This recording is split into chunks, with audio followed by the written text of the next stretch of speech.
Chapter 1. How Shasta Set Out on His Travels. This is a story of an adventure that happened in Narnia and Caerleon and the lands in between in the Golden Age when Peter was High King in Narnia and his brother and two sisters were king and queens under him. In those days, far south in Caerleon, on a little creek of the sea, there lived a poor fisherman called Arshish, and with him there lived a boy who called him father. The boy's name was Shasta. On most days Arshish went out in his boat to fish in the morning, and in the afternoon harnessed his donkey to a cart, loaded the cart with fish, and went a mile or so southward to the village to sell it. If it had sold well, he would come home in a moderately good temper and say nothing to Shasta, but if it sold badly, he would find fault with him, and perhaps beat him. There was always something to find fault with, for Shasta had plenty of work to do, mending and washing the nets, cooking the supper, cleaning the cottage in which they both lived. Shasta was not at all interested in anything that lay south of his home, because he had once or twice been to that village with Arshish, and he knew there was nothing very interesting there. In the village, he only met other men who were just like his father, men with long, dirty robes and wooden shoes that turned up at the toe, and turbans on their heads and beards, talking to one another very slowly about things that sounded dull. But he was very interested in everything that lay to the north, because no one ever went that way, and he was never allowed to go there himself. When he was sitting out of doors mending the nets and all alone, he would often look eagerly to the north.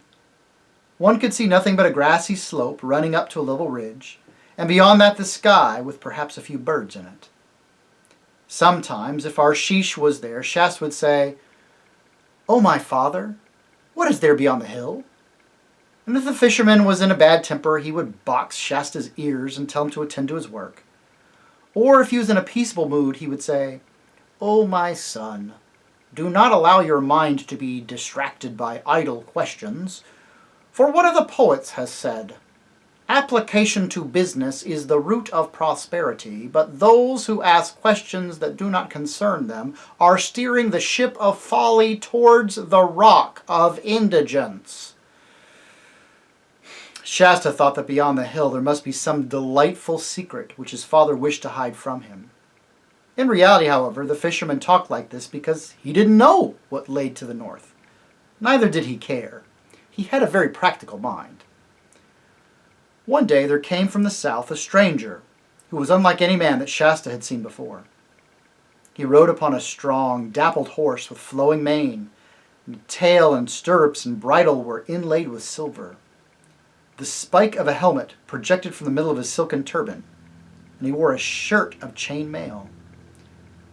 By his side hung a curving scimitar, a round shield studded with bosses of brass hung in his back, and his right hand grasped a lance.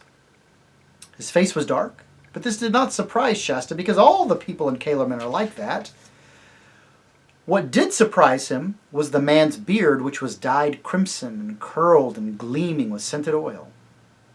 But Arshish knew by the gold on the stranger's bare arm that he was a Tarkhan, or great lord, and he bowed, kneeling before him till his beard touched the earth, and made signs to Shasta to kneel also. The stranger demanded hospitality for the night, which of course the fisherman dared not refuse. All the best they had was set before the Tarkhan for supper. He didn't think much of it. And Shasta, as always happened when the fisherman had company, was given a hunk of bread and turned out of the cottage. On these occasions he usually slept with the donkey in its little thatched stable, but it was much too early to go to sleep yet. So Shasta, who had never learned that it is wrong to listen behind doors, sat down with his ear to a crack in the wooden wall of the cottage to hear what the grown-ups were talking about. And this is what he heard. "And now, my host," said the Tarkhan, "I have a mind to buy that boy of yours." "Oh, my master," replied the fisherman, and Shasta knew by the wheedling tone the greedy look that was probably coming from his face as he said it. "What price could induce your servant, poor though he is, to sell into slavery his only child and own flesh? Has not one of the poets said, Natural affection is stronger than soup, and offspring more precious than carbuncles." "It is even so," replied the guest dryly. "But another poet has likewise said, 'He who attempts to deceive the judicious is already bearing his own back for scourge.' Do not load your aged mouth with falsehoods. This boy is manifestly no son of yours, for your cheek is as dark as mine, but the boy is fair and white like the accursed but beautiful barbarians who inhabit the remote north." "How well it was said," answered the fisherman, "that swords can be kept off with shields, but the eye of wisdom pierces through every defense. Know then, O my formidable guest, that because of my extreme poverty I have never married and have no child, but in that same year in which the Tisroc, may he live forever, begun his august and beneficent reign, on a night when the moon was at her full, it pleased the gods to deprive me of my sleep. Therefore I arose from my bed in this hovel and went forth to the beach to refresh myself, looking upon the water and the moon, breathing the cool air. And presently I heard a voice as of oars coming to me across the water, and then, as it were, a weak cry. And shortly after, the tide brought to the land a little boat in which there was nothing but a man lean with extreme hunger and thirst, who seemed to have died just a few minutes before (he was still warm) in an empty water skin, and a child still living. Doubtless, said I, these unfortunates have escaped from the wreck of a great ship. But by the admirable designs of the gods, the elder has starved himself to keep the child alive, and has perished in sight of land.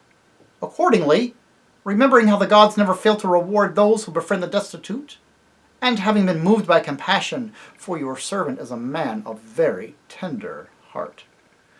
"Leave out all of these idle words in your own praise," interrupted Tarkhan. "It is enough to know that you took the child, and have had 10 times the worth of his daily bread out of him in labor, as anyone can see.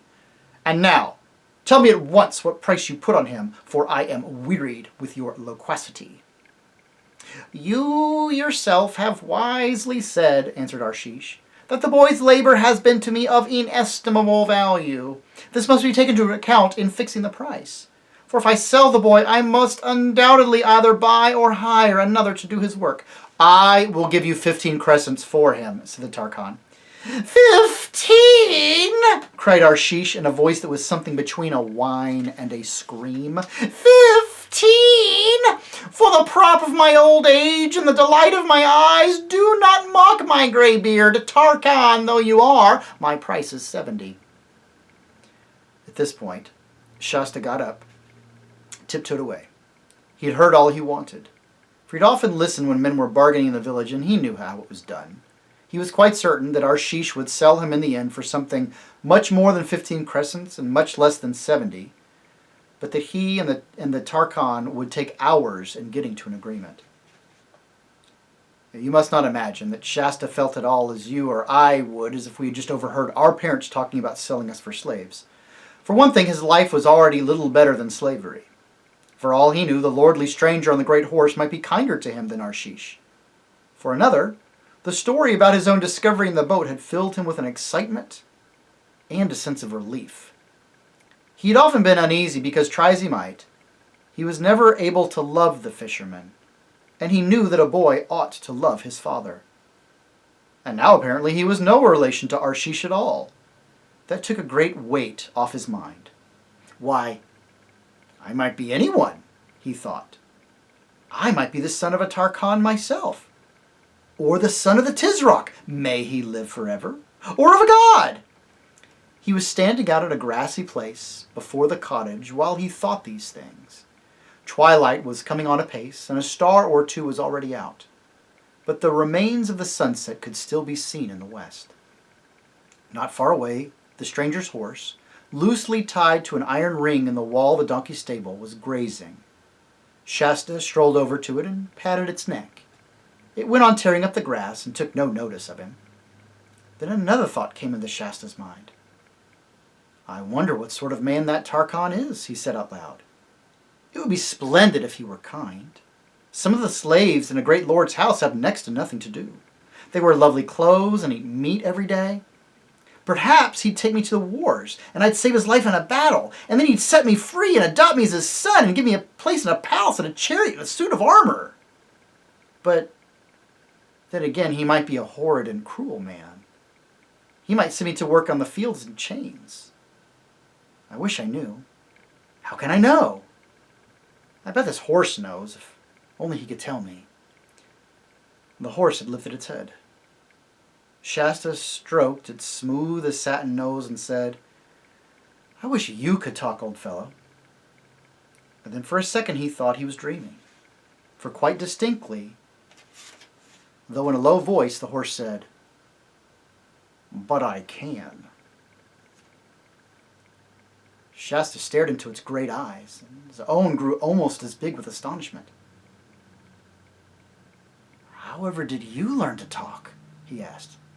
"Hush! Not so loud," replied the horse. "Where I come from, nearly all the animals talk." "Wherever's that?" asked Shasta. "Narnia," answered the horse. "Oh, the happy land of Narnia. Narnia of the heathery mountains and thymy downs. Narnia of the many rivers, the plashing glens, the mossy caverns and deep forests ringing with the hammers of the dwarfs. Oh, the sweet air of Narnia. An hour's life there is better than 1,000 years in Calerman." It ended with a whinny that sounded very much like a sigh. "How did you get here?" said Shasta. "Kidnapped," said the horse. "Or stolen, or captured, whichever you like to call it. I was only a foal at the time. My mother warned me not to range in the southern slopes into Archenland and beyond, but I wouldn't heed her. And by the lion's mane, I have paid for my folly. All these years I have been a slave to humans, hiding my true nature and pretending to be dumb and witless like their horses." "Why didn't you tell them what you were?" "Not such a fool, that's why. If they'd once found out I could talk, they would have made a show of me at fairs and guarded me more carefully than ever. My last chance of escape would have been gone." "And why—" began Shasta, but the horse interrupted him. "Now look," he said, "we mustn't waste time on idle questions. You want to know about my master, the Tarkhan Anradin? Well, he's bad. Not too bad to me, for a warhorse costs too much to be treated very badly. But you'd be better lying dead tonight than go to be a human slave in his house tomorrow." "Well, then I'd better run away," said Shasta, turning very pale. "Yes, you should," said the horse. "But why not run away with me?" "Are you going to run away too?" asked Shasta. "Well, yes, if you'll come with me," answered the horse. "This is the chance for both of us. You see, if I run away without a rider, everyone will see me and say, 'Stray horse,' and be after me as quick as they can. With a rider, I have a chance to get through. That's where you can help me. On the other hand, if you can't get very far on those two silly legs of yours," what absurd legs humans have, "without being overtaken. But on me, you can outdistance any other horse in this country. That's where I can help you. By the way, I suppose you know how to ride?" "Oh, well, yes, of course," said Shasta. "I mean, I've ridden the donkey." "Ridden the what?" retorted the horse with extreme contempt. At least, that's what he meant. Actually, it came out as sort of a neigh. "Ridden the whoa!" Talking horses always sound more horsey in accent when they are angry. "In other words," he continued, "you can't ride. That's a drawback. I'll have to teach you as we go along. If you can't ride, can you fall?" "I suppose anyone can fall," said Shasta. "I mean, can you fall and get up again without crying, and mount again and fall again, and yet not be afraid of falling?" "Well, I'll try," said Shasta. "Oh, poor little beast," said the horse in a gentler tone. "I forgot you were only a foal. We'll make a fine rider of you in time. And now, we mustn't start until those two in the hut are asleep. Meanwhile, we can make our plans. My Tarkhan is on his way north to the great city, to Tashbaan itself, and to the courts of the Tizrak. I say, put in Shasta in a rather shocked voice, oughtn't you say, may he live forever? Why? Asked the horse. I'm a free Narnian, and why should I talk slaves and fools talk? I don't want him to live forever, and I know that he's not going to live forever, whether I want him to or not. And I can see you're from the free north too. No more of this southern jargon between you and me. And now, back to our plans. As I said, my human was on his way north to Tashbaan. Does that mean we better go to the south? I think not, said the horse. You see, he thinks I'm dumb and witless like his other horses. Now, if I really were, the moment I got loose, I'd go back home to my stable and paddock, back to the palace, which is 2 days' journey south. That's where he'll look for me. He'd never dream of my going north on my own, and anyway, he will probably think that someone in the last village who saw him ride through has followed us here and stolen me. Oh, hurrah, said Shasta. Then we'll go north. I've been longing to go north all my life.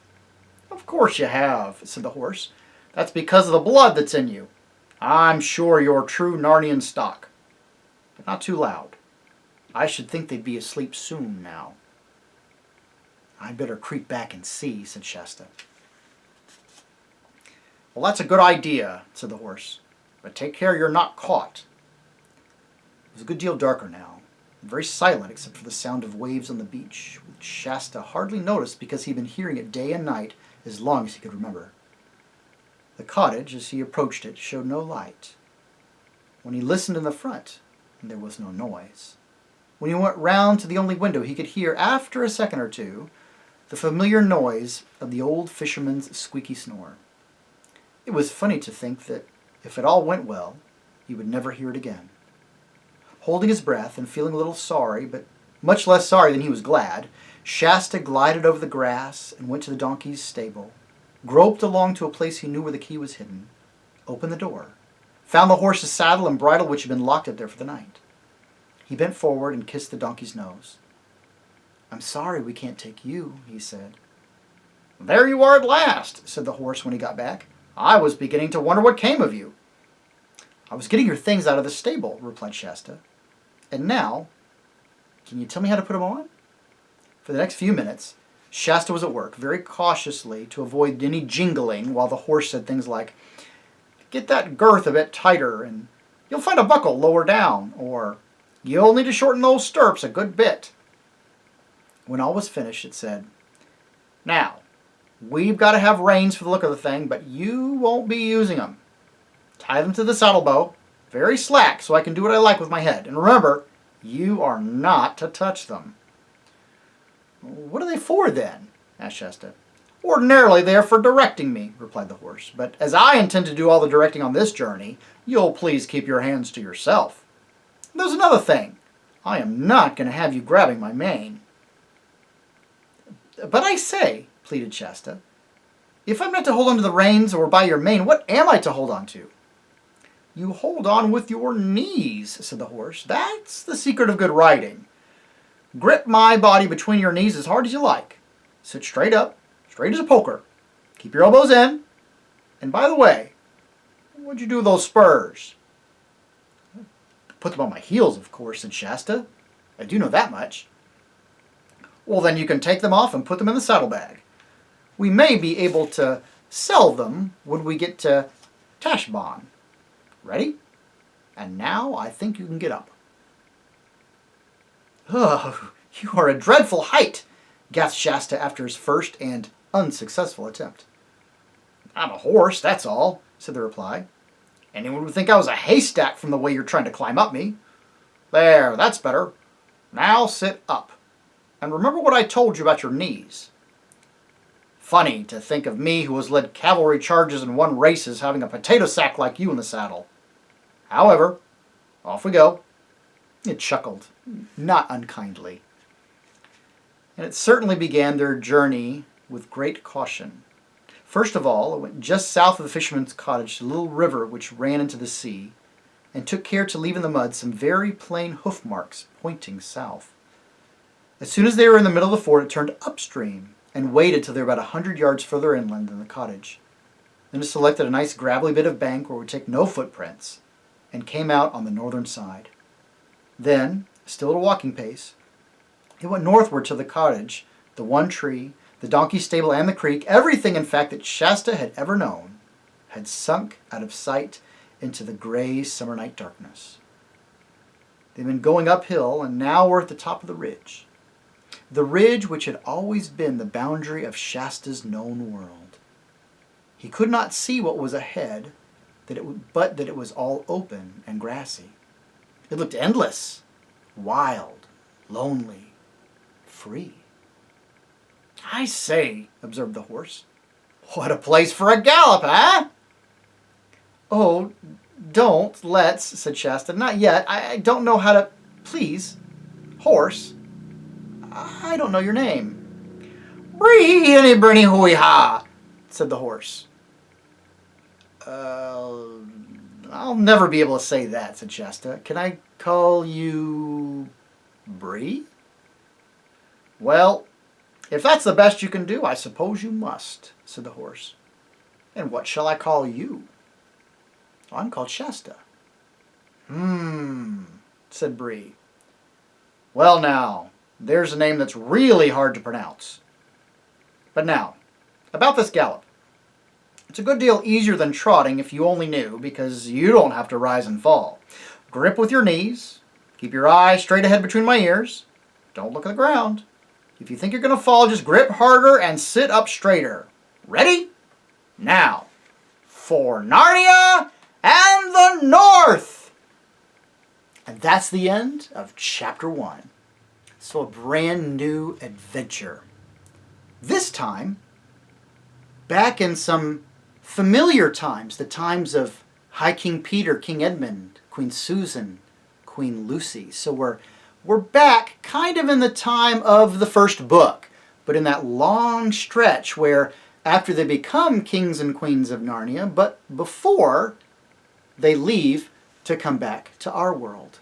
So in that period of time, the years that go by as they grow up, well, lots of things happen that only get referred to in passing in our first book.